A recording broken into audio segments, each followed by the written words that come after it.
Can everybody out there hear me? Hear Yeah, you, I Bhante. can hear Bhante. Yeah.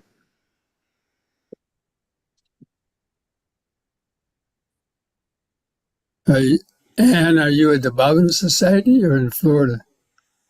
I know it says Ann in Florida on my Zoom thing. No, I'm in Winchester now for a couple months.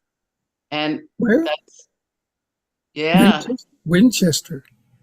that's near Bhavana and near you. That's why I'm coming out this weekend for the mindfulness day. Thank Where are you. you, where are you staying in Winchester? I have a little apartment. Oh, I really? am focusing on my writing work. And I'm going to Okay. Bhavana tomorrow for a 1 day visit, daytime Okay. visit. So yeah, it'd be good to see you and be at Low again for a very short visit. Okay. Good.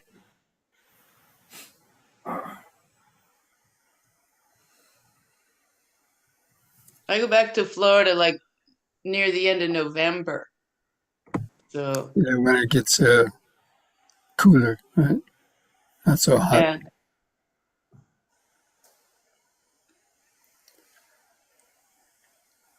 Right. Let me see.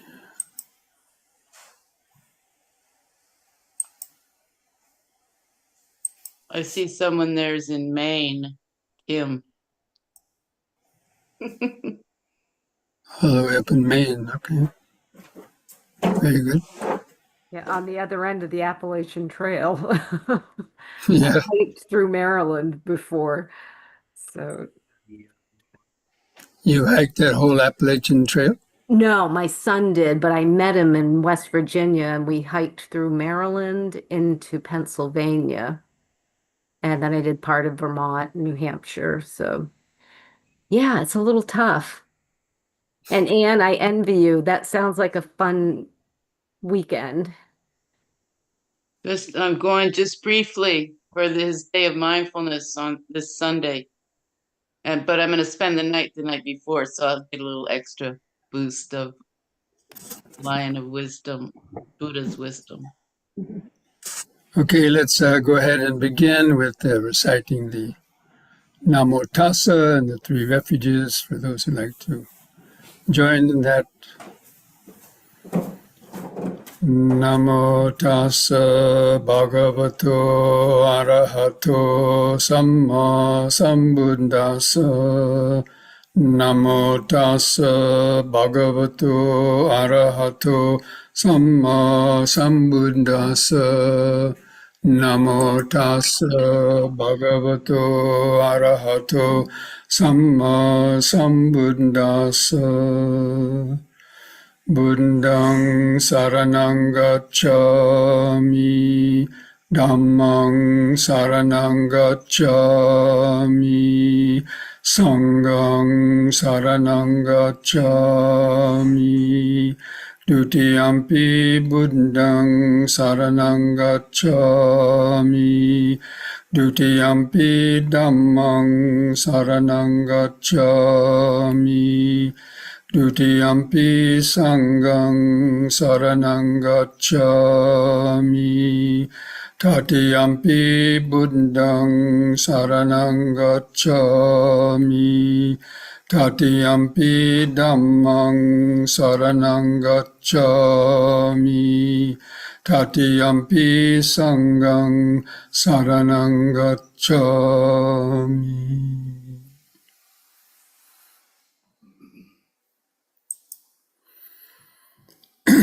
Welcome, friends, to this Wednesday evening Dhamma discussion and meditation practice. So I hope you're able to, most of you received the mailing, the weekly mailing I sent out on Monday with the link to the sutta or part of a sutta that I'll be discussing tonight. I'm going to put that on the sharing screen, the share. So just a moment for that. Let's see if I can do it properly.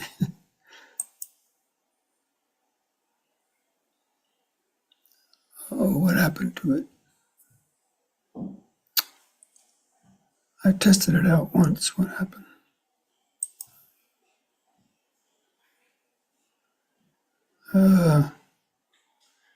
Share it again, Bhante. Didn't see.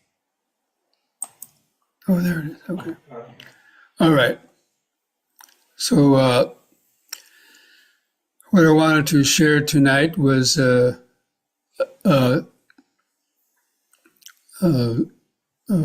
selection. It's just a part of the more well-known simile of the saw, which is from the Majjhima Nikaya number 21. And this is actually taken from a website called Reading Faithfully, which at the bottom of this is where you can find the whole sutta, and even sign up for these daily suttas by email from this website. It's a monk that I know. But the simile of the saw is a well-known discourse. It's about dealing with the emotions of anger or other agitation that you might arise in you due to these 5 types of criticisms that are quite common in our society. And these are the Buddha's instructions on how to skillfully deal with these 5 ways in which others might criticize you. But first of all, I'll just give a brief summary of the largest sutta, the simile of the saw. So that sutta starts out by, there was a monk at the time of the Buddha who was getting too close to the community of the nuns. He would go to their monasteries quite often and give Dhamma talks, and he was getting kind of popular with the nuns, and then he was starting to defend the nuns when anybody else would criticize them or say something. He would get angry and about that, and so the Buddha gave this sutra directed towards this particular monk who was displaying anger and irritability whenever somebody criticized his the group of nuns that he was associating with, in the Buddha's eyes, a little bit too much. So whenever we're attached to people, or we're even attached to ourselves, or we're attached to our friends, whenever ourselves or anybody we know maybe gets criticized, whether it's because of their religion or some political views or maybe something else, criticism is a very common trait in society. And we criticize others normally to hide our own faults, because we've all done some things we may not be so proud of, and so when we criticize others, it takes their attention away from our own faults, and people focus on others temporarily. But anyway, so these 5 ways. So the Buddha is saying the speech from others may be timely or untimely, or it may be true or false. So it may be told at the right time, when you might be in a better position to receive that, or it may be in an untimely time, when you're not in a position to receive that openly. Or the criticism might be true, or it might be false. Criticism might be gentle, or it might be harsh. Criticism might be beneficial, or it might be harmful. And the criticism might be from a heart of, constructive criticism or love, or from, hatred or animosity from some other person who's just doing that because, they want to find fault with you, or, they don't like you. So, but anyway, so these are the ways the Buddha has offered people or advises people when others criticize you, they may do so in any of these aforementioned 5 ways. But if that happens, if any reaction arises within you, you should train yourself like this. Our minds, or if it's just you, my mind will remain unaffected. I will not blurt out or say no bad words. I will remain full of compassion. I will remain with a heart full of love and no secret hate. I will meditate spreading a heart of love to that person. That means practicing, loving kindness meditation, compassion meditation. And with those meditations as a basis, we will spread a heart full of loving kindness to everyone in the world. Abundant, expansive, limitless, free from enmity and ill will. That is how you should train yourself. Now, that's a kind of a high bar for most people to sort of immediately attain to. And usually that refers to if a person can practice, let's say, metta meditation, and attain, let's say, reach the level of the first jhana or full concentration with where all the 5 hindrances have subsided, and the mind is full of those, kind of those vibrations, feeling a oneness with all living beings, and so on. That is sort of the experience of the metta meditation when one has reached a level of jhanic concentration, where the 5 hindrances have been subsided. Now, that's in an ideal world. But anyway, that's a training. So we're all training to gradually develop that. Now, so metta meditation is said to be the best way or most effective way to train our mind, our heart or mind, in developing this kind of this feeling for people, even those who cause us harm or we don't like.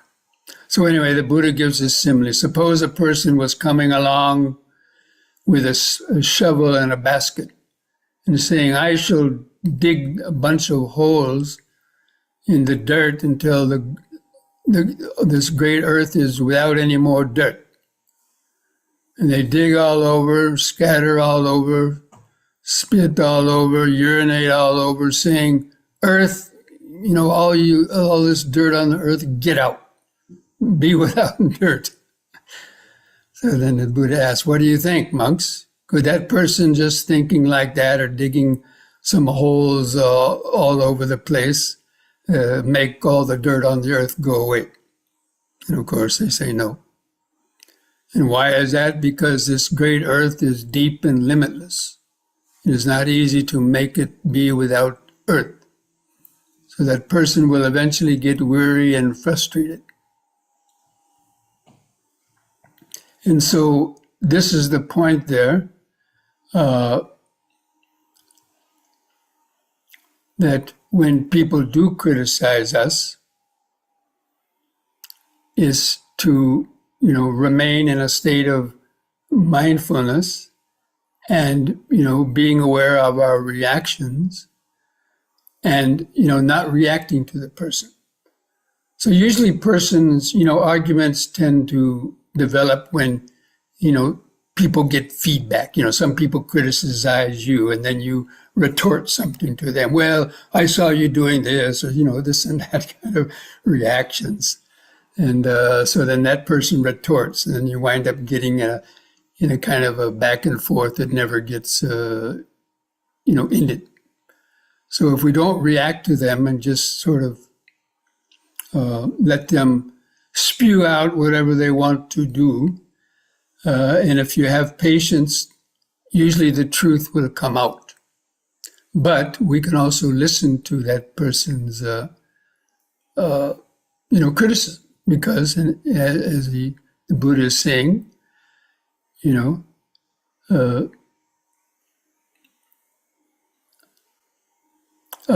if their speech is true, usually we don't like to admit our own, weaknesses or whatever, and so we want to defend ourselves or something like that. So if it's true, we should, investigate in ourselves and say, okay, this might be true. So instead of rebutting or saying no, all this, you say, yes, I know I have these faults. I'm trying to work on them. So at least you're, admitting it, and you're saying, well, that's what our practice is all about. It's about learning how to gradually weaken all of the types of conditions that have created these various, mental states. So when others criticize you, they may do so in any of those ways. And then he repeats that about using metta as the basis.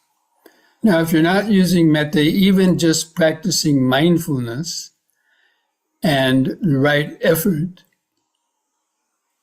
and patience and restraint, then that can also help us at least to manage our reaction to that in a way that's not going to, kind of make it worse or make it explode into some big type of ugly back and forth, accusing each other of doing the exact same things or the opposite things. And who are you to criticize me? You look at what you do.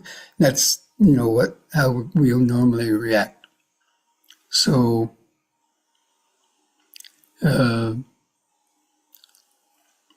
anyway, so that is how the Buddha's advice on how to, to deal with that when people criticize us or speak, just roughly to us in different ways. But usually people want us to react, so then they can justify, what they feel is right. But sometimes it's better just to, not react to people, let them say what they want to, but eventually the truth will come out if it's not true. Like there's another story in the suttas where there was at the monastery there was this a female ascetic who used to come around to the monastery and talk to the monks and so on. Now this female ascetic was not a Buddhist ascetic, but it turns out that because when the Buddha was alive, and a lot of Brahmins and ascetics from other disciplines decided to become Buddhist monks just for the benefits they get by being a disciple of the Buddha, the gain of the fame, but they didn't want to necessarily let go of their own ideas and views. So they wanted to always discredit the Buddha.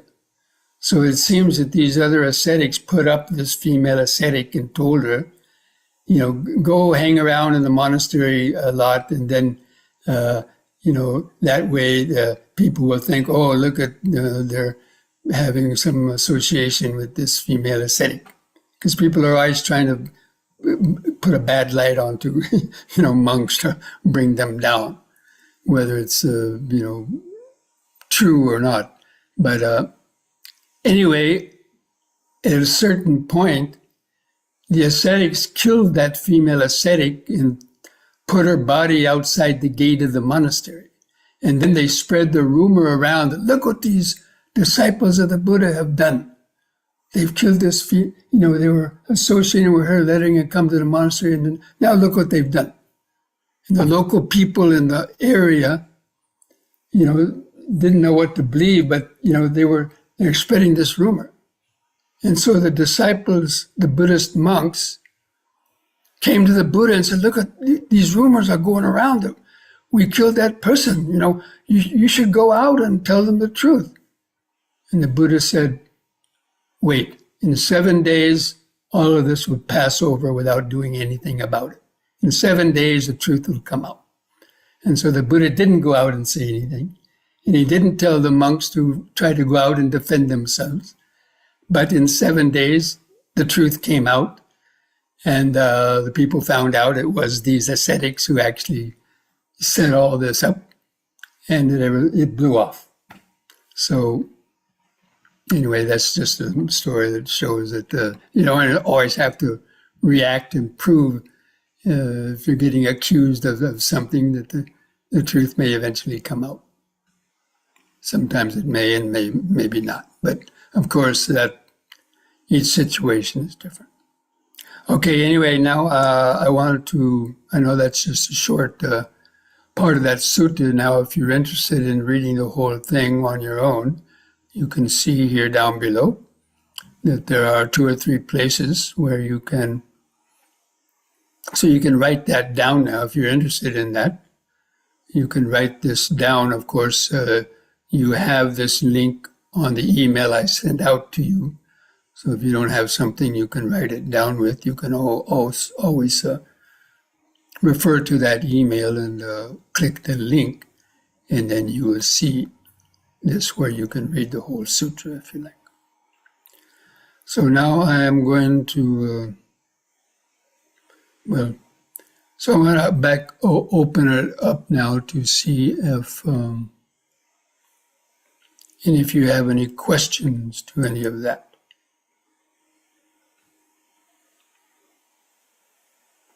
Any questions about that advice of the Buddha about dealing with criticisms or other negativity? Okay, I see one raised golden hand here. Yeshira. Okay, Yeshira, go ahead and ask your question. Yes, Bhante. Sadhu, I have 2 questions, but my first question is, could you please explain Sankara a little bit more, like Kaya Sankara, Vachi Sankara, and Mano Sankara? Like, for example, say that I want to lie someone, like tell a lie, but the thought created, but I didn't take any action. So the thought of lying, that I want to tell a lie, it comes under Sankara, although I haven't taken any action. Like just to explain a little bit that Kaya, Vachi, and Mano Sankara a little bit more. Kaya Sankara are activities. Kaya means an activity. And the Sankara, excuse me, Sankara is the activity or the habit. Kaya means the body. So it means bodily habits, such as raising your arm to scratch an itch all the time. Or when you hear a loud sound, you turn your head, or just any other. Breathing is a Kaya Sankara. So our breath is, since you were born till the time you die, the breath is going out. Your heart is beating. So that's a Kaya Sankara. They mean the physical habits that are created. And all the other activities of the body is kept alive by the Kaya Sankaras. That means the all the different systems of respiration, circulation, metabolism, immune system, all those are the kaya sankara. And it comes through, just having this conditioned body. The vachi sankara are the sort of the thoughts that we formulate, like you're talking to yourself, right? So normally before you speak, you're kind of talking to yourself. And then it comes to the point where you actually speak. And the vachi sankara said that a formulation of the speech is said to be, I think, the vachi sankara. And the mano sankara is, of course, the desires in the mind, the desires, the emotions, the memories, and everything that may go to stimulate that creation of the desire to tell a lie or the desire to steal something or or break any of the other precepts. So that's why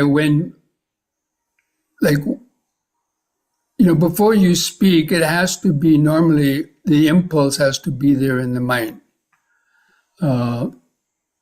And then that's coming from the mind and the memory and the accumulation of your desire or aversion for certain persons, or just the ego and the habits that you get for always wanting to protect yourself and get what you want. So those are all, thoughts originating in the mind. But then in the terms of the speech, generally you have to think about what you're going to say. Sometimes that happens so quickly, though, you don't really, see that happening. And then,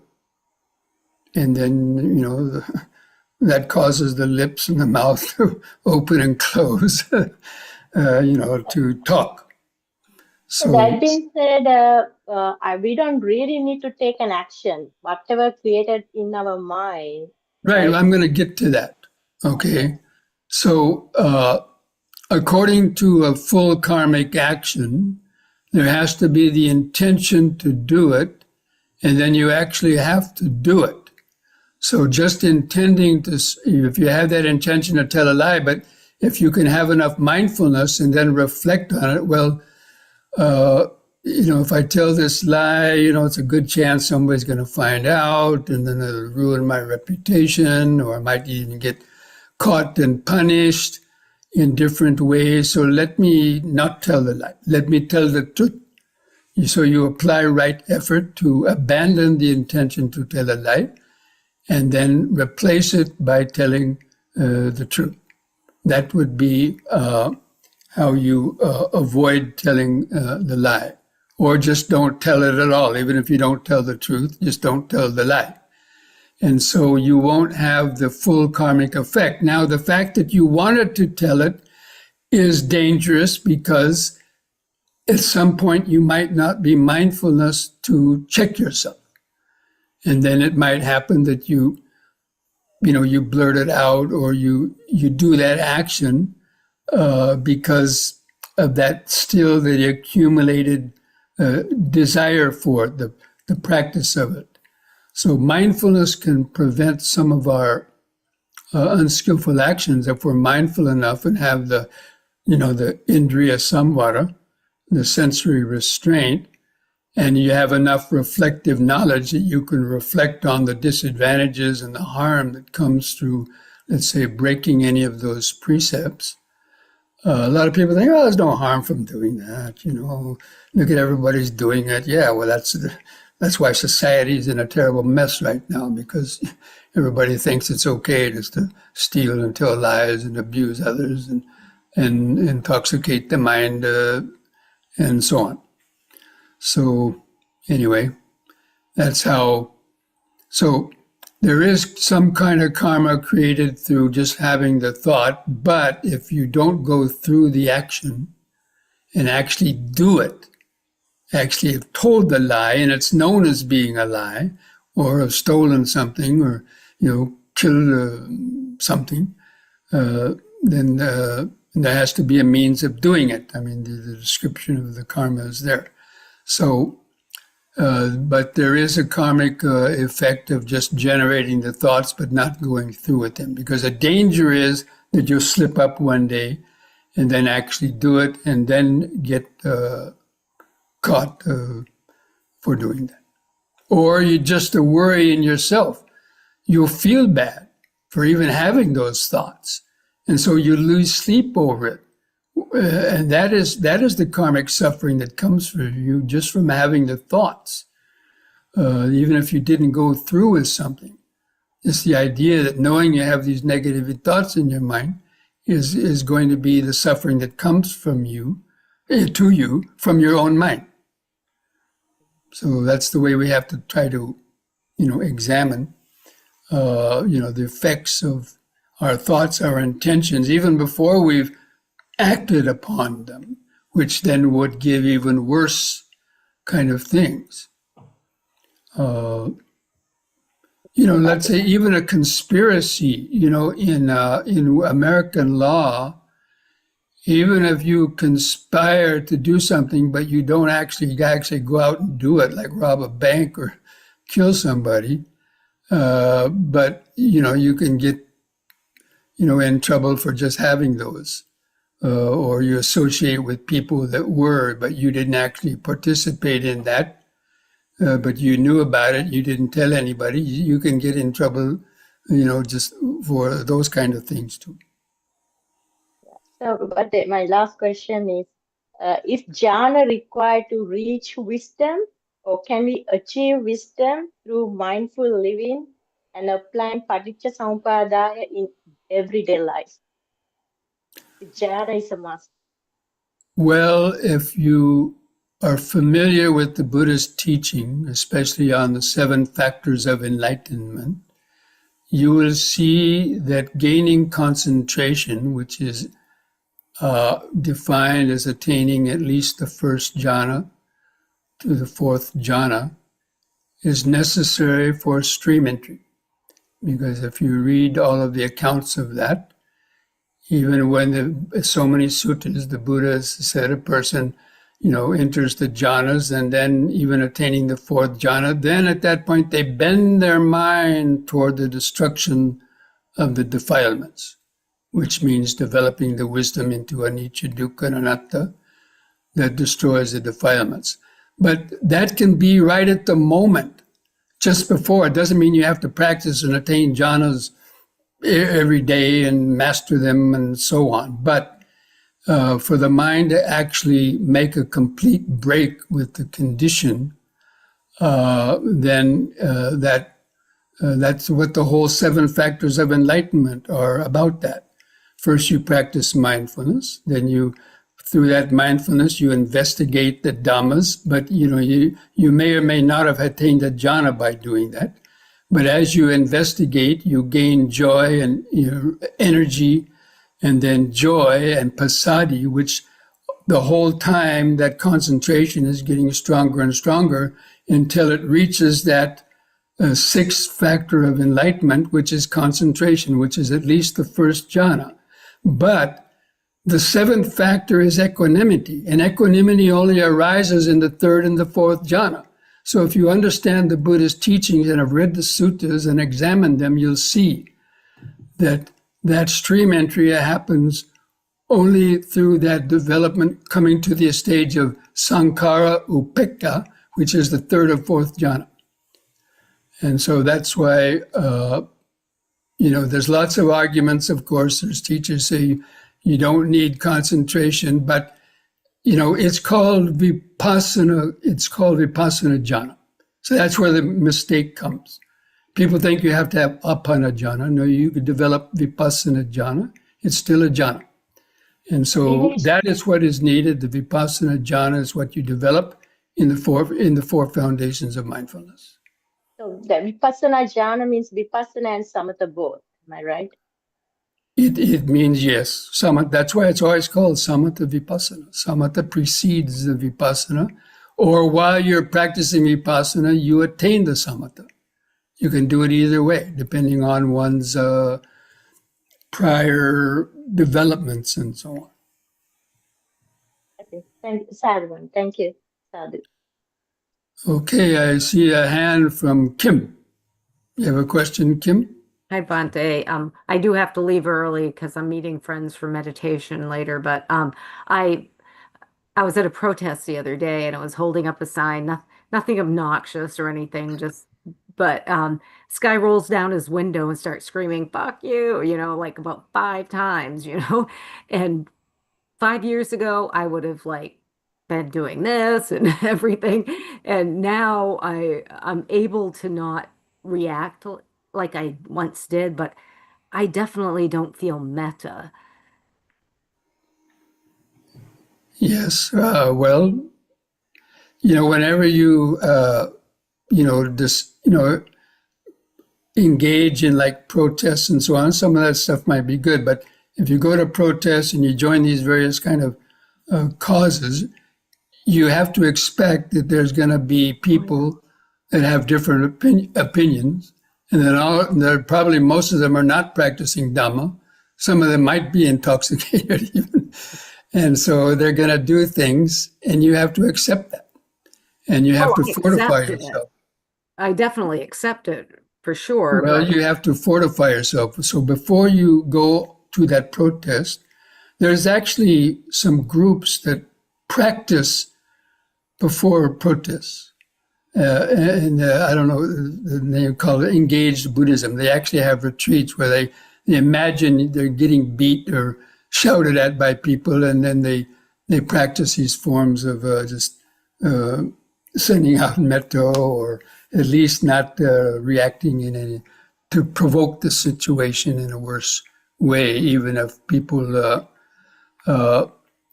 like in the simile of the saw. I forgot to mention that the simile of the saw, if you read the whole sutta, it'll say, the Buddha says, even if some bandits have grabbed you by your arms and start sawing off one of your arms or legs with a saw, if you're to harbor any will toward them, you're not following my teaching. So that's a pretty hard bar to reach that. That's why it would definitely require, being in probably the third or fourth jhana to be able to maintain that kind of equanimity. But sure, it's a lot of practice. But if you prep yourself before going to any things like that, and prep yourself not to have any ill feelings toward them, you have compassion for their ignorance. That's what we have to be. You don't have to love them. This idea that we have to love everybody now, it's kind of a misrepresentation. You just shouldn't have hatred towards them, and have compassion for their ignorance. And to know that, they're going to dig their own hole eventually, one way or another, and by whatever it is. But the main thing is that you shouldn't engender those feelings of hatred. So either compassion and metta practice are the ways that we can at least minimize those. You don't have to love the people, but just wish them to be, I always say, if they're free from their ignorance, then they might come to their senses, and then, and change their viewpoints about certain things. But we cling to what we think is right, and other people cling to what they think is right. And in the beginning, all viewpoints are just viewpoints, and we shouldn't cling to any of them. In order to attain the highest level of liberation, we even have to let go of even the metta and the compassion.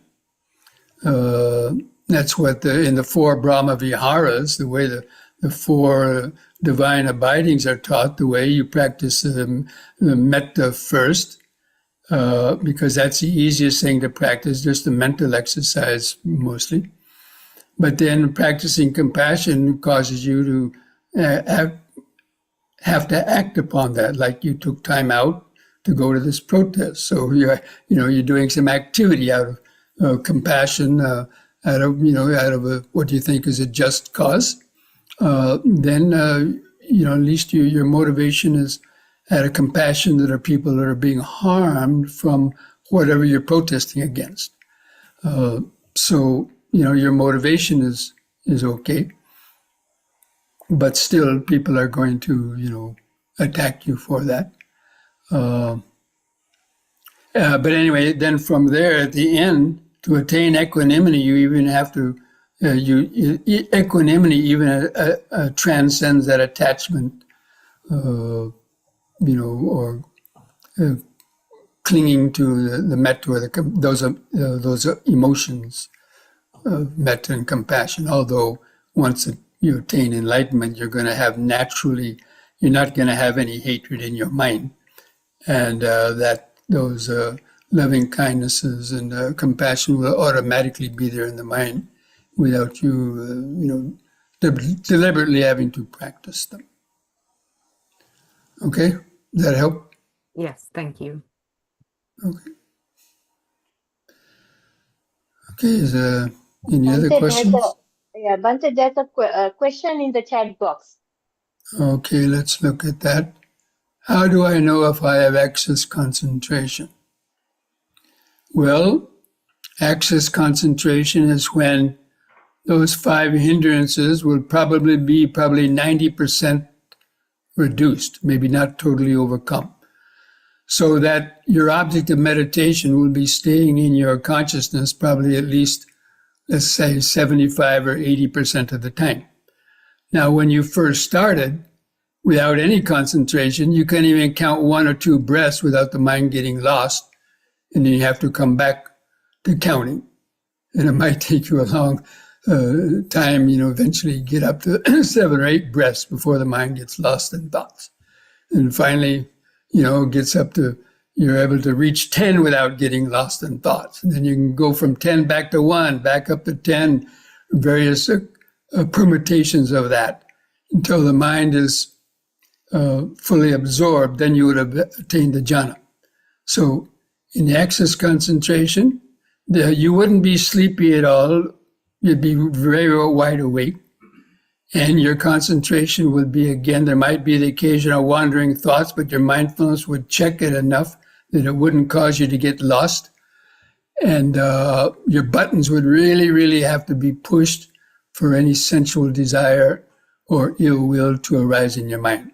So that means it's in the neighborhood of concentration. Just a little bit more practice and you would attain the first jhana. So that's basically what I understand as being what is called access concentration. It's like the on-ramp to a freeway. You're going along the crowded streets and then you get on the entrance to the freeway. So that's your access, freeway access. Now you get off, not so many cars are there. And you can speed up your speed, to enter the freeway. I mean, that's just a simpler example. Okay, I see another hand. Okay, well, one more question. Damon, you have a question? Yeah. When people, especially people that I love, get mad at me or they, say something unkind, it does hurt. I have to admit, but with strangers less so, like the case that Kim gave, and also, if I think about not self and anatta, that there's really no me to get insulted, wouldn't that solve the problem also? Yes, but there's a difference between thinking you don't have a self and actually the sense of self dissolving in the consciousness. There's a big difference. So we may think that we don't have a self, but when our buttons are really pushed, then unless we're an arahant or at least an anagami, then there's going to be some residual ill will arising. Okay. Because ill will is only attenuated. That means greatly reduced at the state of a once returner. So that's already a very high level of attainment on the path of liberation to attain once returning, but you would still have residual greed or hatred. Normally, it might come out only in a dream and not in an active, in your waking life. But, there's differences of opinion on that. Right. Right. Thank you. Yeah, but there's so many different intensities of experiences you have. You're saying maybe your loved ones or have some constructive criticism, so they're seeing a fault that maybe you don't see in yourself, or that you're clinging to something, and you can then reflect on it, and it might be true, and not get angry at them, but other people who just butting into your business and so on, then there's it requires a lot more restraint. Okay. Yep. Okay, friends. So that was a good discussion. So let's take a few minutes break, and then we'll come back and do a few yoga stretches, some deep breathing to get centered in the body, and then have our meditation. Okay. See you back in a few minutes.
Showtime.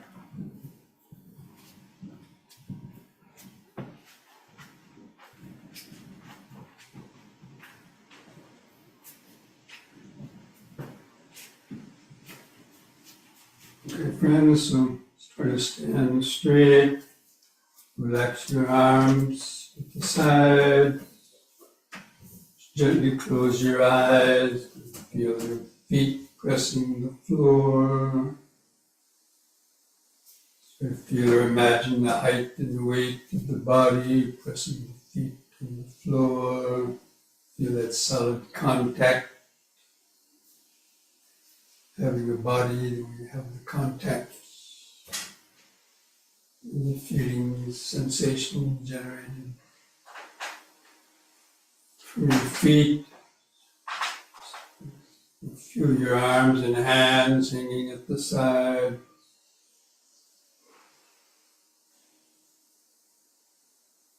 Feel the clothing touching the skin.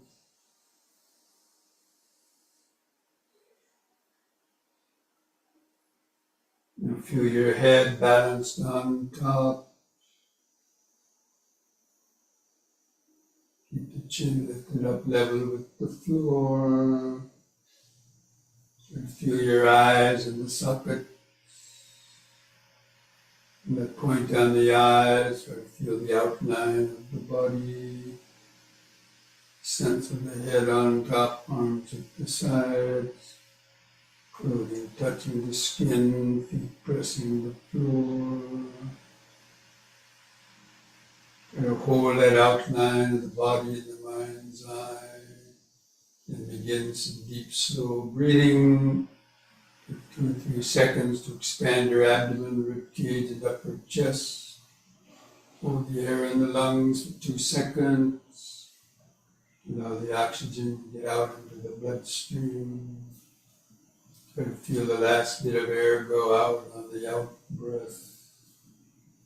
Take a few more breaths like that, developing this mindfulness. Breathing in, letting go of the past and future. Hold the breath a second. Breathing out, standing here and now. Breathing in, letting go of the past and future. And breathing out, standing here and now. And breathing in, feeling the whole body. And breathing out, feeling the whole body. Now we're going to coordinate this breathing with these movements, repeating each movement 3 times.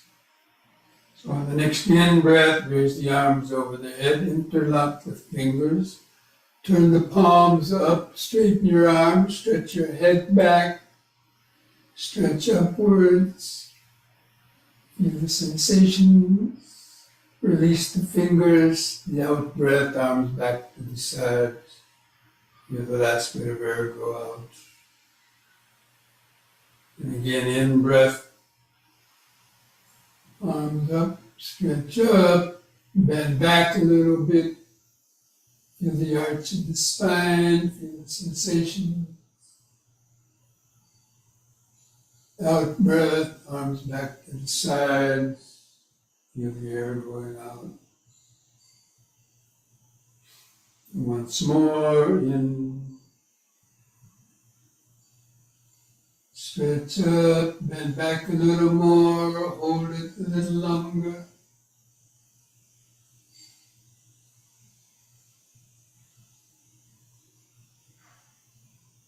Out breath, arms back to the sides, feel the air go out. And relax. Close your eyes, keep feeling the body, feel the increased body sensation, clothing touching the outer skin, life force sensations under the skin, especially in your hands or fingers, Feel some life force vibration, increased blood pulsing. Letting go of your thoughts. Just let the thoughts come and go in the back of the mind.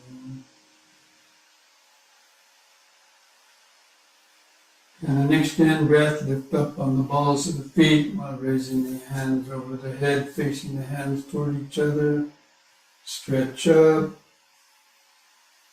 The out breath, come back down. Feel the air going out as the arms come down. Again, in breath. Let the in breath help lift up the body. Stretch. Out.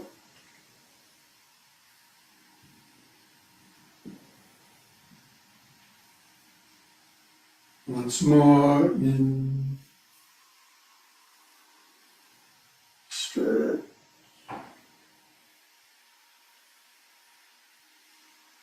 Out.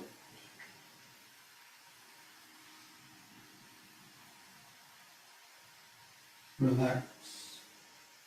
Keep feeling the body. Don't let the mind wander.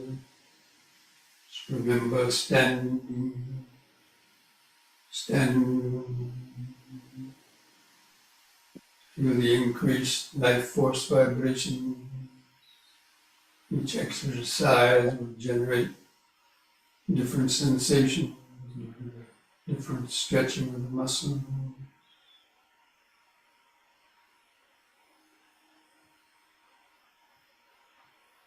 And next we'll do side bending.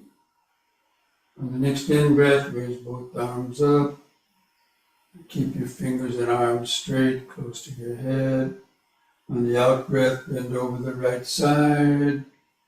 Keep your arms parallel to each other like railroad tracks. In breath, lift up. Pause a moment. Then out breath, the other side. Then stretch on the side. In breath, out. Just keep alternating sides with the breathing. Out breath.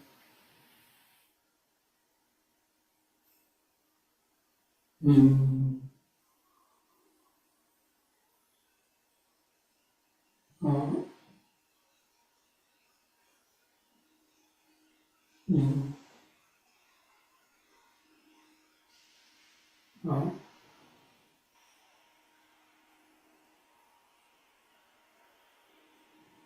In. Out.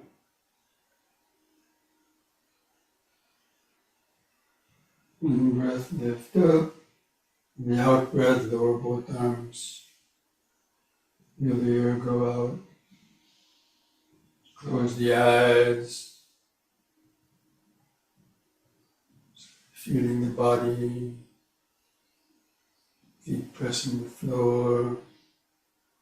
Arms and hands at the sides. Clothing touching the skin. Head balanced on top. The eyes in the socket. Should be able to feel at least some or all of those sensations, creating the outline of the body. Standing, standing.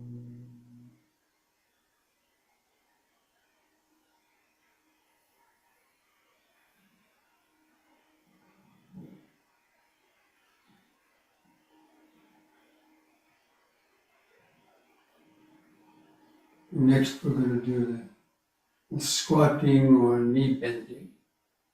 So on the next in breath, lift up on the balls of the feet again, lift the arms up front for balance. On the out breath, bend the knees and lower down. Remain balancing on the balls of the feet. Come down as far as you comfortably can. And use the in breath, feel the muscles in the legs, pushing the body up, all the way up on the toes. Again, out breath, lower down.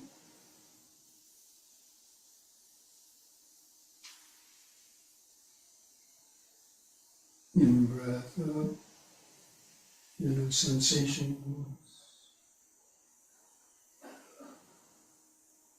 Out.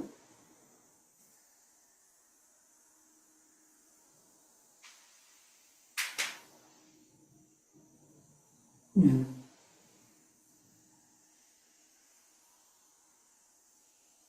In the out breath, relax. Feel the increased heartbeat, or the pulsations, and the extra pain, prickly sensation.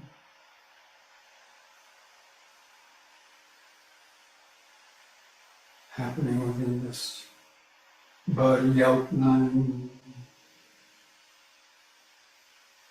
Remember standing, present moment, body-centered awareness, here and now in the body, the mind's natural default position, like a bird resting in its nest. Whenever the mind is active, it just rests in the body, surrounded by all those life force vibrations.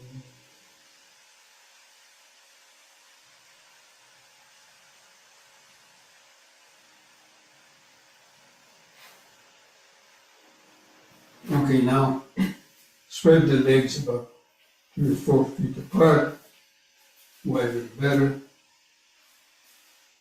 We'll do the holding the arms out at the sides, do the lateral twisting of the spine. We'll breathe in. On the out breath, twist to the right. Keep your eyes focused on the hand going back. The in breath, come back to the front. Let your feet turn with the body and the twist to the other side, the out breath.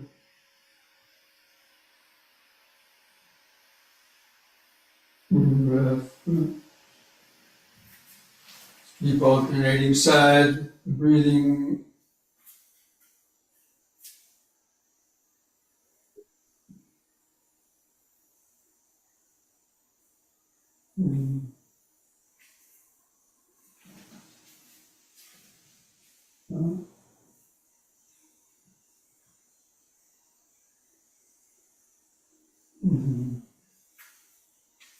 Once more to each side.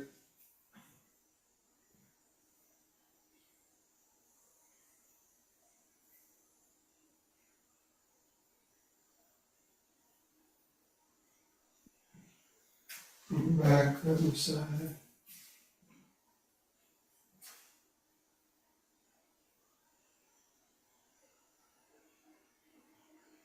Back to the front. Relax. Feel each foot pressing the floor. Give the mind time to wander in thoughts. Body's always right here, right now. Any time and any place. 100 or more pounds, billions of cells vibrating.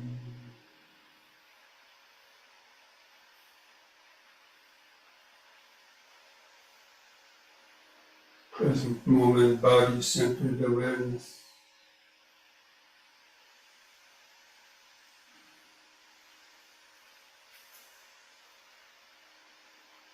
Maintain the jhana just by keeping the mind and the body like that without any thoughts.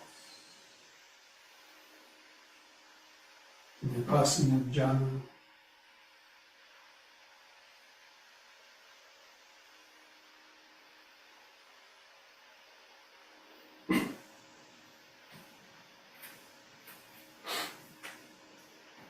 Now,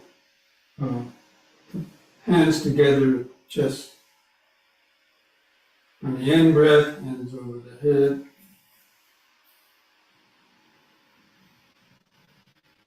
On the out breath, hands to the chest and bend the knees, lower down. And keep your back upright. And stretch in the knees and hips. In breath, lift back up.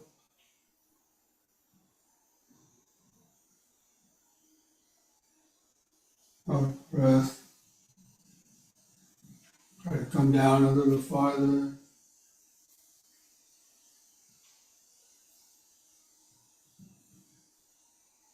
In.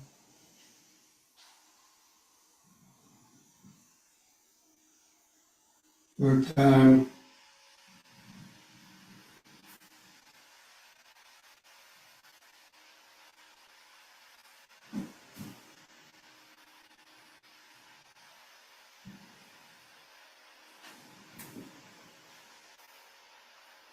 Out breath.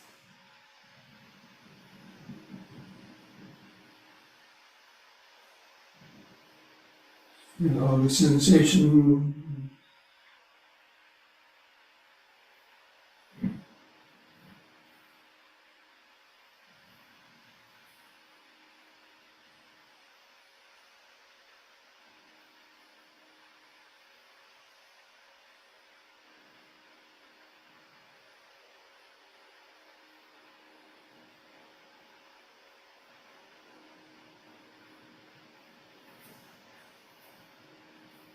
Okay, now bring your legs back closer together.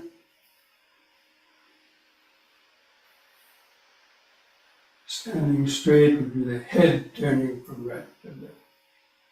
The in-breath, turn the head to the right. Look over your right shoulder. You have a stiff neck, just be careful. On the out-breath, turn the head all the way back to the left. Look over the left shoulder. In-breath back to the right.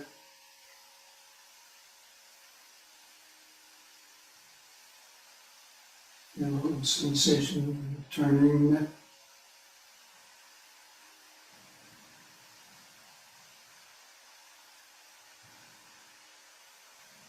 Once more to each side.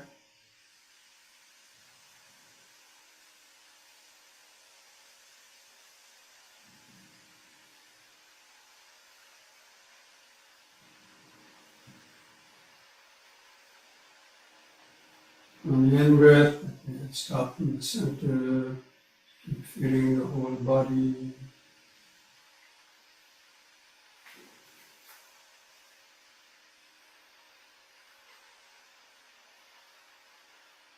Now we'll do one last exercise. Forward and backward and forward bending. You have to be careful with the back bend, not to bend back too far the first time. So want to turn the palms facing outward, and your little fingers touch together. On the in-breath, raise the hands up level with your eyes, and then begin spreading the arms out to the sides as you bend back on the out-breath, not too far. Look at the ceiling. Carefully lift up on the in-breath. Keep the arms out at the sides. And on the out-breath, lower the arms and hands down towards the floor. Let the little bones in the lower spine stretch out and keep your legs straight.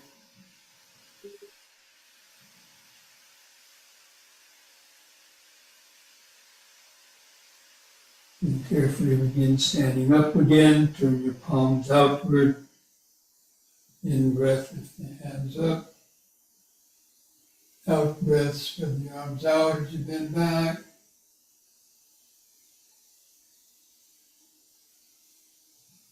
In breath, lift up. Out breath, downward stretch.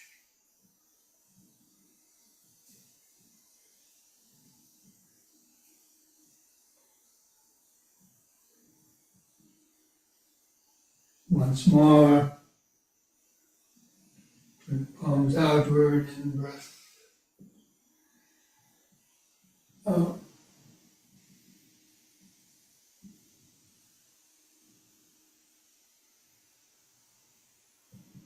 in, out. So try to hold a downward stretch of the lung. If the bones in the lower spine stretch out and keep the legs straight.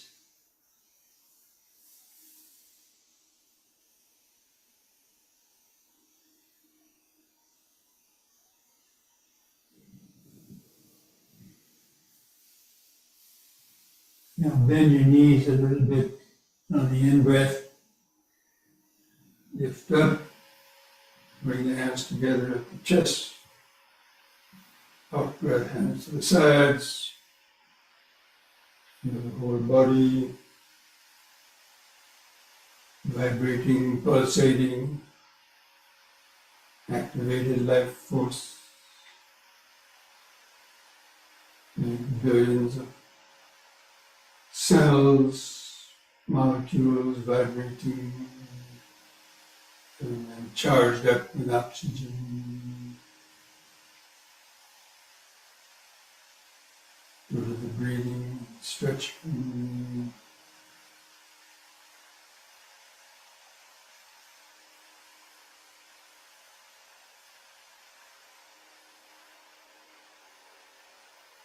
Present moment, body centered awareness, starting point for any deeper meditation, especially Vipassana meditation.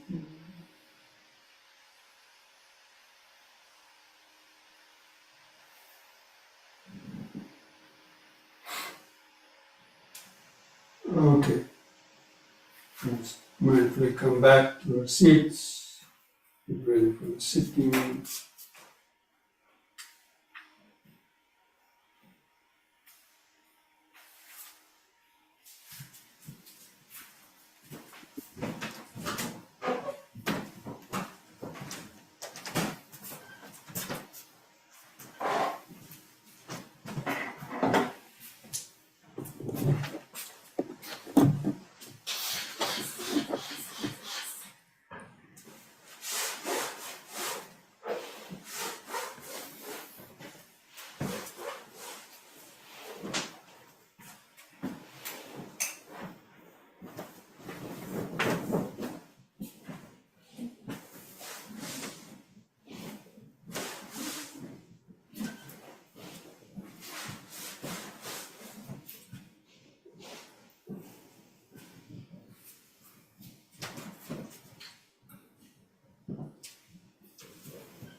Get comfortable in your sitting posture.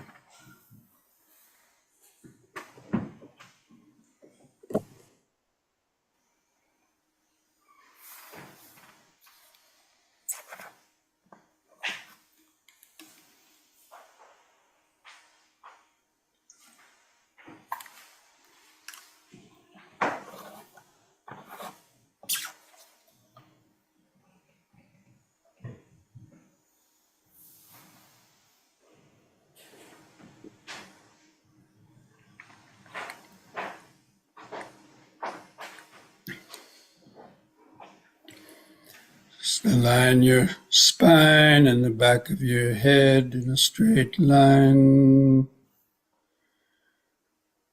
Keep your chin lifted up level with the floor. Just gently close your eyes. Just feel your head balanced on top of the spinal column. Try to find that center of gravity where the body could either tip forward or backward.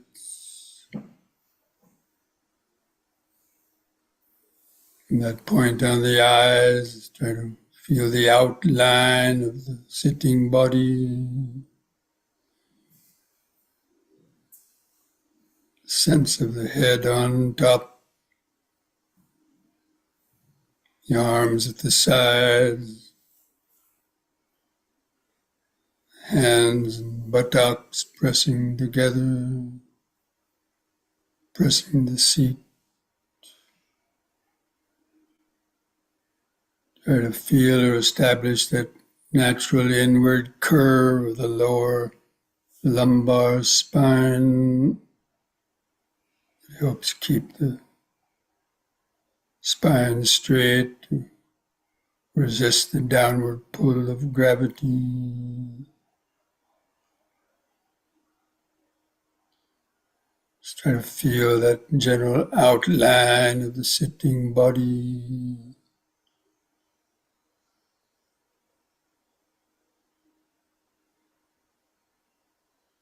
Then begin some deep, slow breathing like we did in the yoga session. Just take 2 or 3 seconds to expand the abdomen, rib cage, and upper chest. Hold the air in the lungs for 2 seconds.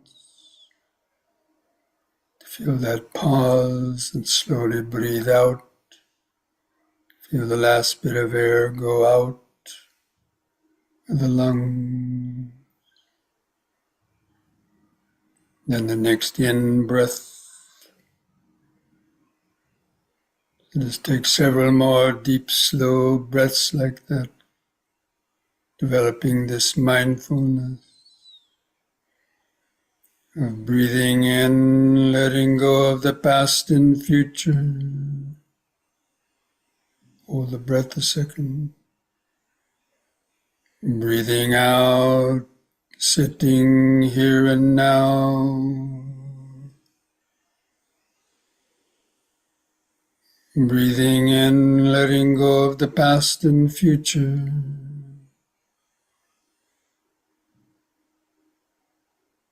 Breathing out, sitting here and now.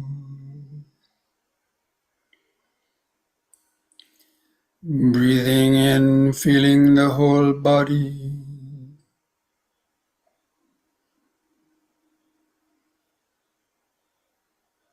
Breathing out, feeling the whole body.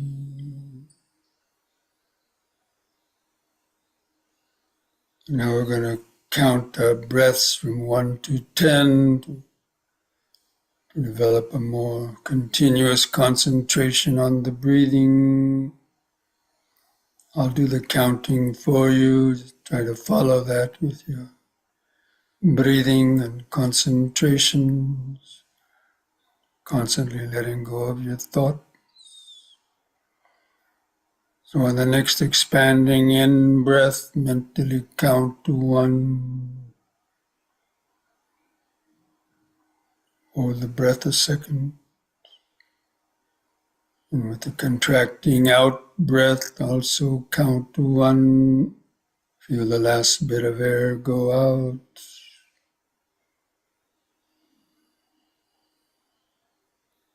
And the next in breath, 2.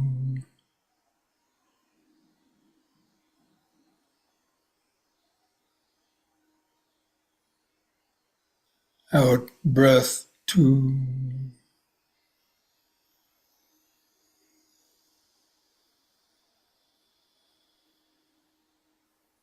In, 3.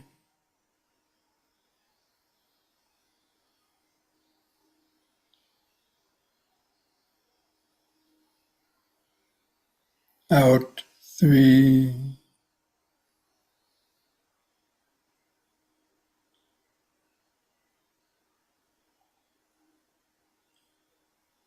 In, 4.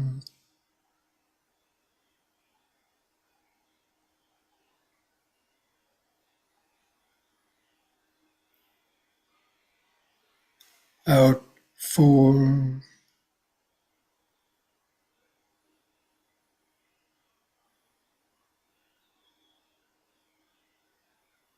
in 5,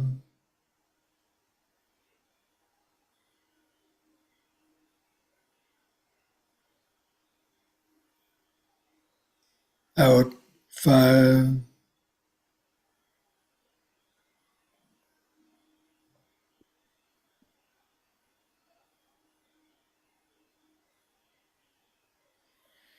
in 6,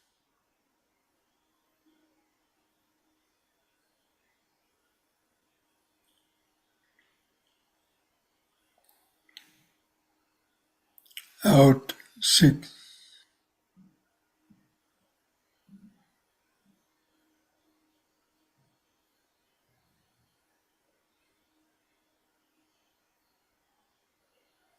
in 7,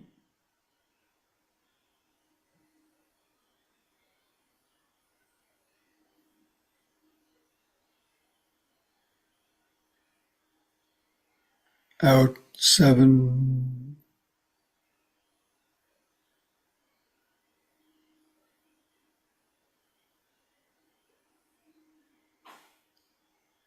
in 8,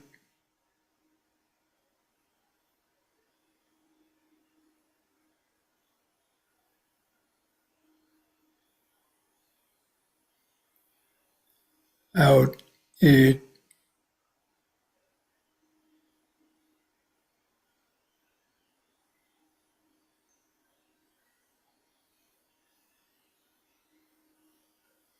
in 9,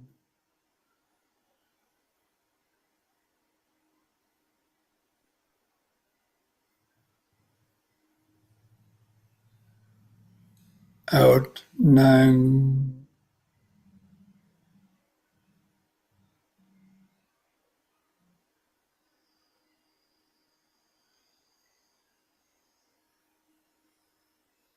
in 10,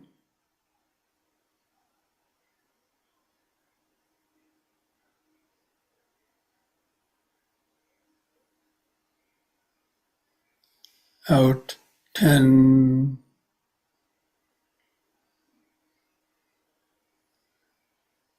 and when the last breath goes out, don't deliberately try to breathe in again. Let there be a little longer pause. Let the breath come back in when it's ready.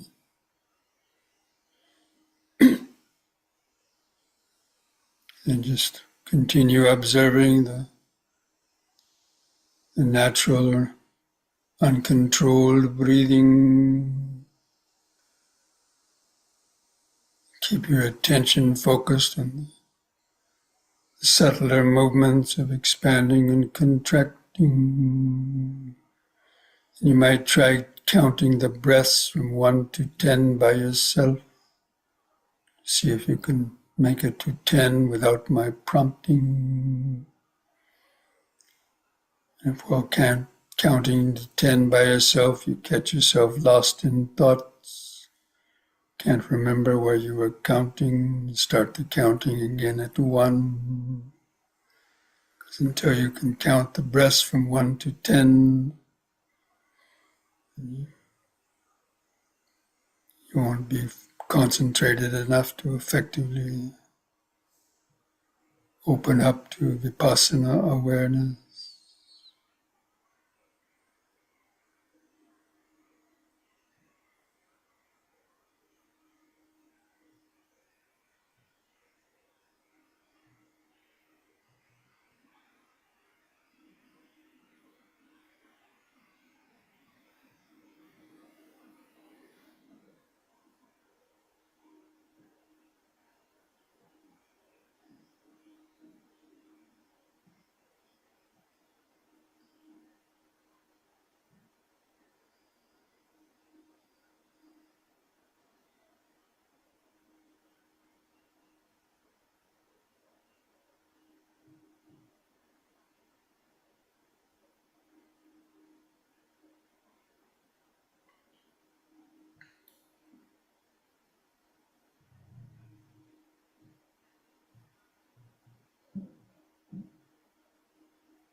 You're able to make it to 10 breaths without the mind getting lost. You can continue it longer if you like, otherwise just discontinue the counting. Just try to hold that outline of the sitting body in the mind's eye. And stay focused on the breathing in the middle of that body outline. Try to feel the sensations of the clothing rubbing against the skin of the abdomen, stomach, rib cage, or chest as it expands and contracts in the middle of that body outline. Just knowing when the breath is coming in,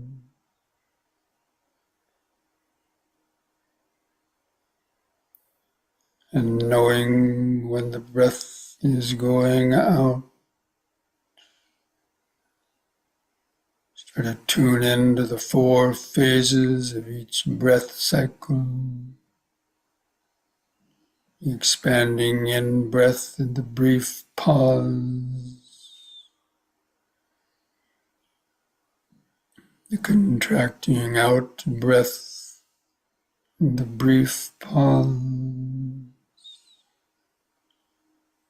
Just over and over and over again. Developing that connection to the present moment.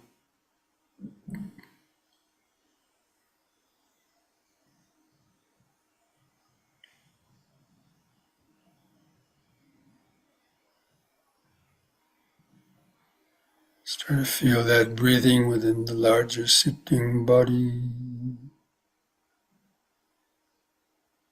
Be alert for thoughts moving through the mind, trying to sneak in.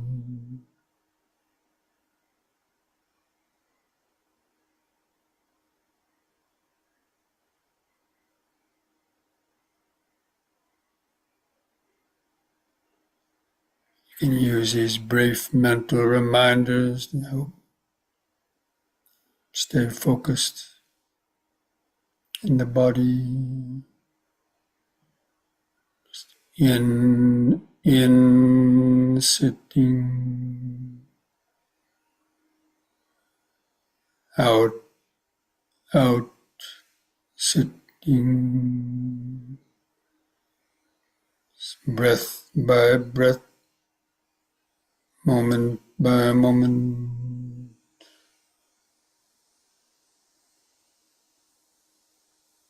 cultivating body-centered present moment awareness.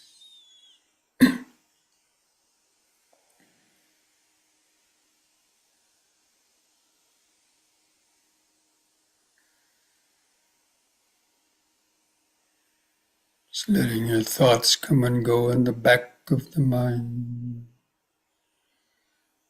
Feeling more and more sensations in the breathing body.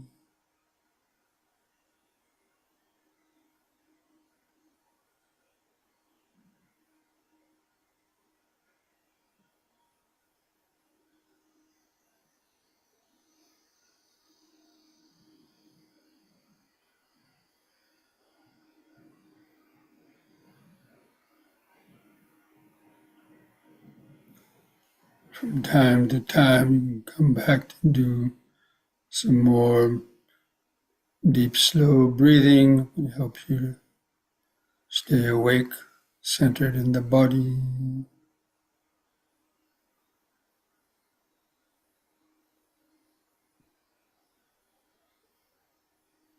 Feeling those pauses. After the in-breath, there's a pause. After the out-breath, there's a pause.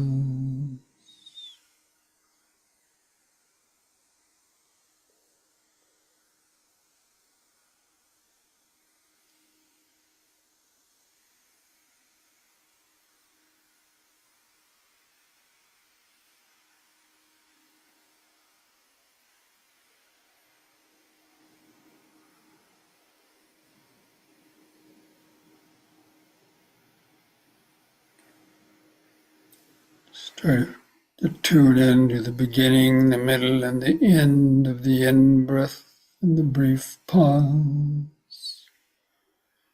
Feeling the beginning, the middle, and the end of the out breath and the brief pause.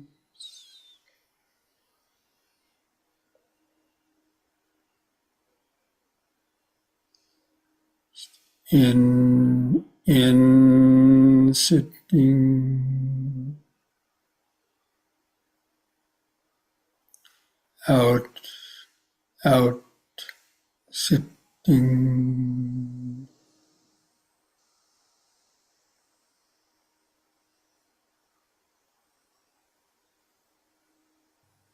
Here and now, breath by breath.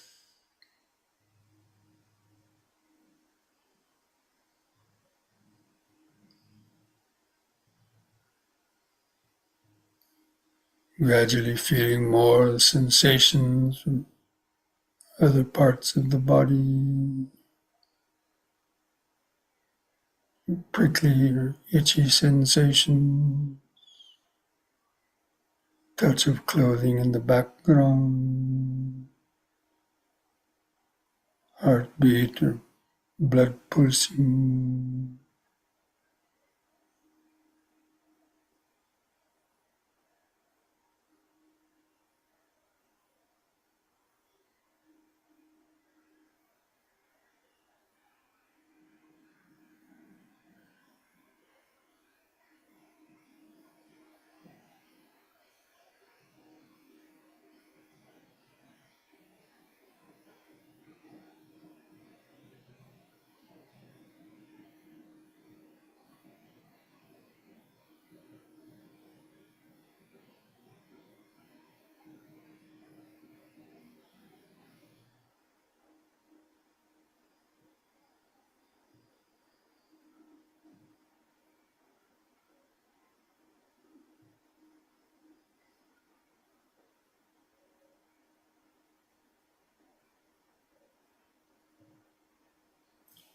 In the pauses between the breaths, check your posture to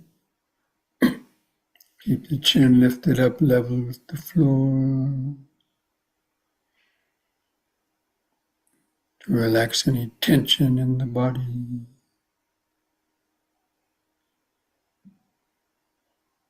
With each out breath, just allowing the body and mind to relax more and more into the present moment.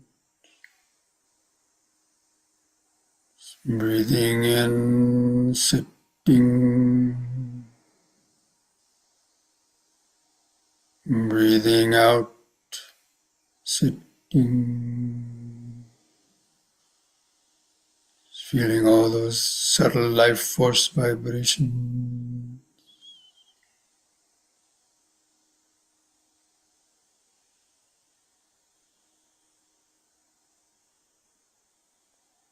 Breathing, heart beating, circulation, keeping this body alive.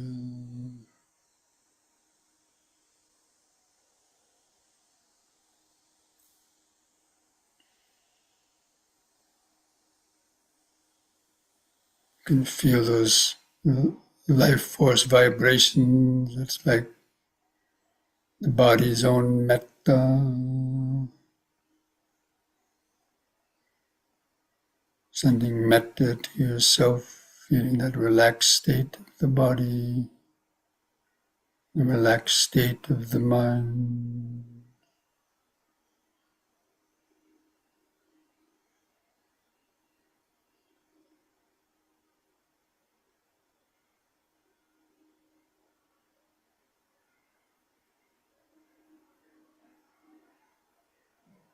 Breathing in, letting go of the past and future. Breathing out, sitting here and now.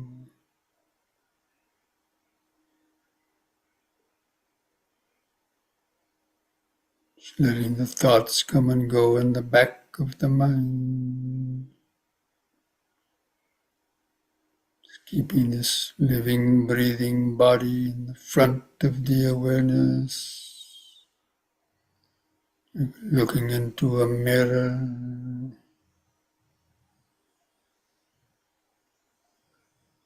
All those different sensations from the breathing, heart beating, sensations from your head, arms, feet, just creating this mental perception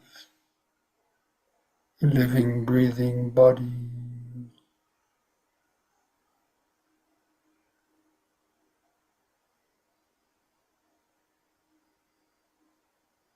You can maintain that, you easily will fall into access concentration,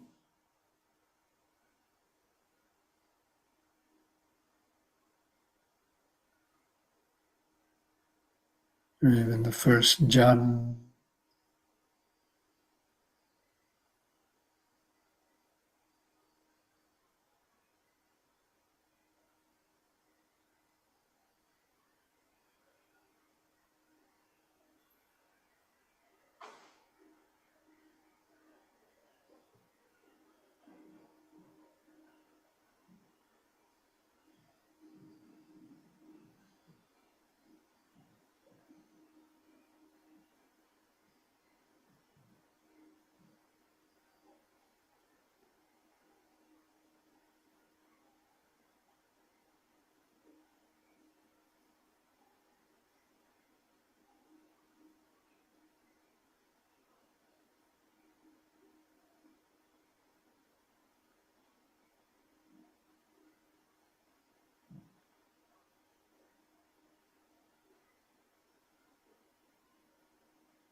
If you catch yourself lost in thoughts, recognize it as lost.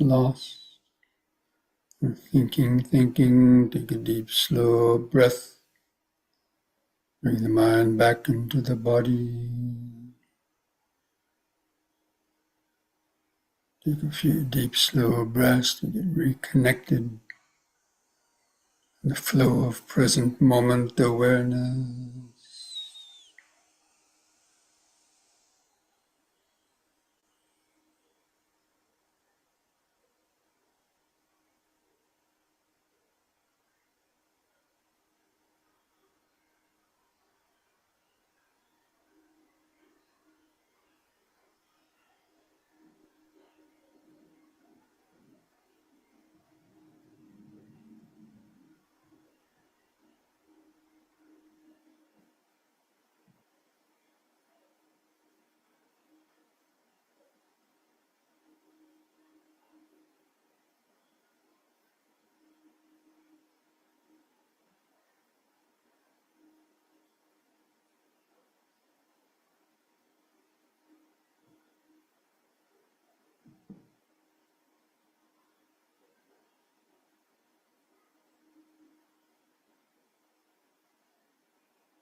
In the last few minutes of this meditation, let's shift our focus towards cultivating metta or friendliness towards our own body and mind, and radiating that out towards other beings, knowing that we're all stuck in samsara, we're all stuck in our minds with our various defilements.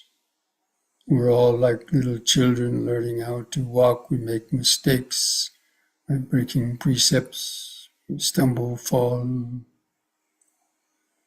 So anyway, just looking at your own body and mind, whatever difficulties you might be having, good things happening to you, just come back and do some deep, slow breathing. Take a deep in-breath, hold the air in your lungs. Try to imagine or feel that oxygenated blood like being metta, sending oxygenated blood out to feed all the cells of the body, tranquilizing them, strengthening them, while cultivating these thoughts. May I be well, peaceful, and wise. May I be free from greed, hatred, fear, ignorance. May I be free from the pains and sufferings of body and mind brought about by such unskillful thought, speech, and action. May I have the patience, strength, mindfulness, and wisdom to meet and overcome all difficulties in life.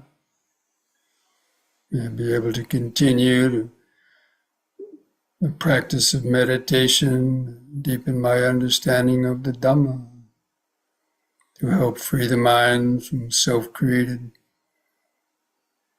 pains and sufferings. May I be well, peaceful, and wise.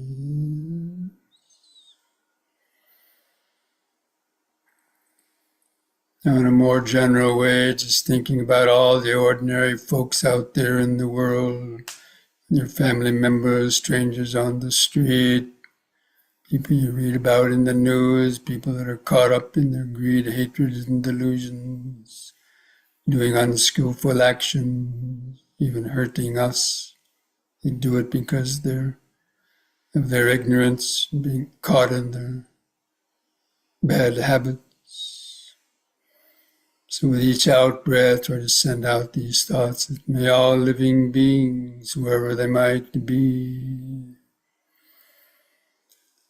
may all beings be well, happy, and peaceful, free from greed, hatred, fear, and ignorance, free from the self-created pains and sufferings of body and mind due to their unskillful thought, speech, and action. May all beings have the patience, strength, mindfulness, and wisdom to meet and overcome all difficulties in life.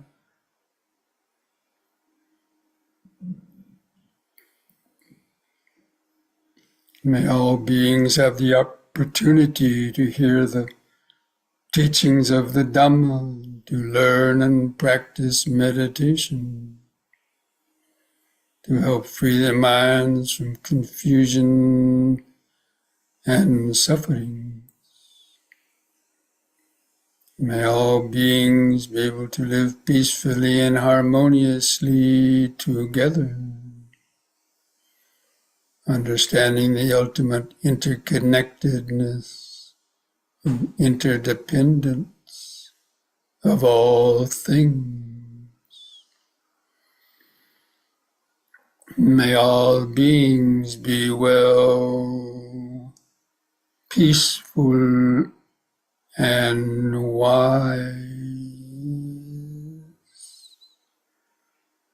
May all beings be well, peaceful, and wise. Just like a mantra reverberating throughout space. Well,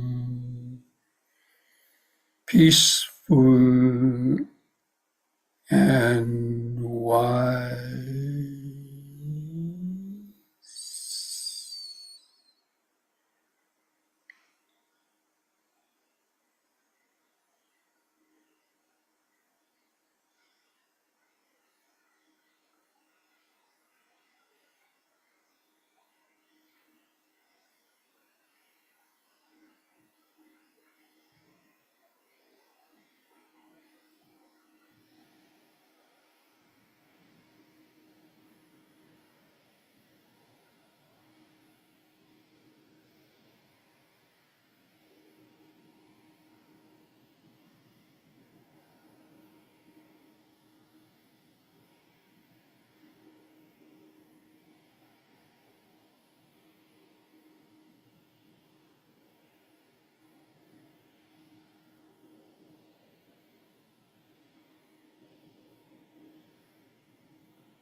Now mindfully place your hands at the edge of your knees. Take one more deep breath as you breathe in. Stretch your head back. Pull the hands on the knees to arch your spine back. Feel the sensation. And lift the head up on an in-breath, and on the out-breath, press your chin to the top of the chest to stretch the neck vertebrae.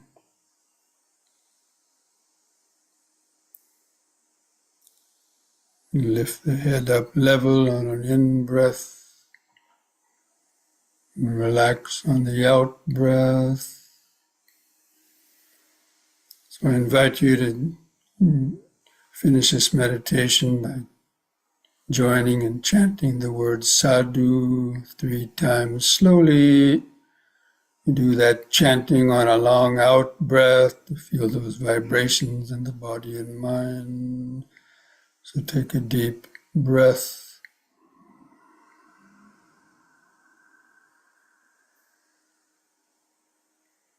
Sadhu.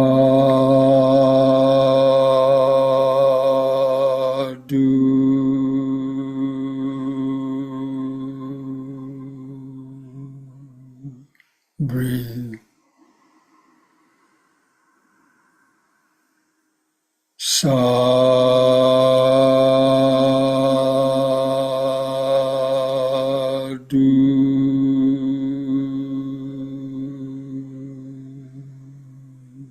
Breathe. Sadhu.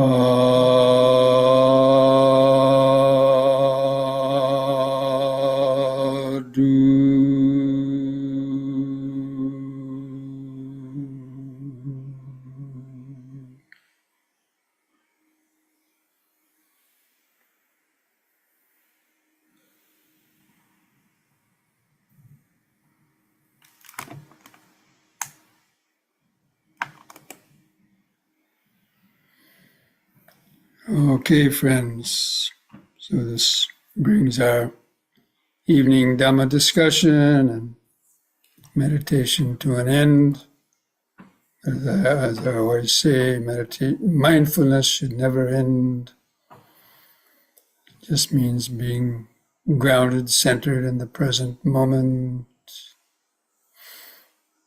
The best way to develop that is by practicing the M&Ms every hour during the day, stopping for 1 minute.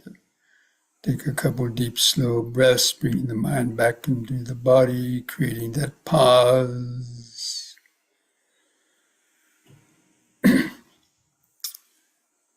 Okay. So until we meet again next week, be well, be safe, be mindful, be wise. Namo Buddhaya. Namo Thank you, Buddhaya. Bhante. Thank you, Bhante. Thank you, Sadhu, Bhante. sadhu, Thank you, sadhu. Bhante. Jai Bhante. Sadhu, sadhu, sadhu. Bhante, how do I get onto your mailing list? Send me an email requesting Uh, that to uh, info@lionwisdom.org. okay, thank you. Thank you, Bhante. Sadhu, sadhu, sadhu. Lionwisdom.org. Just say, please put me on your weekly mailing list. Okay, thank you, Bhante. And I hope you have a Gmail, because if you don't have a Gmail address, sometimes they don't add you to the list because it's a Oh, yes, Google. yeah, I have a Gmail. Okay. Thank you, Bhante. Okay. Good night, everybody. Good night. Good night.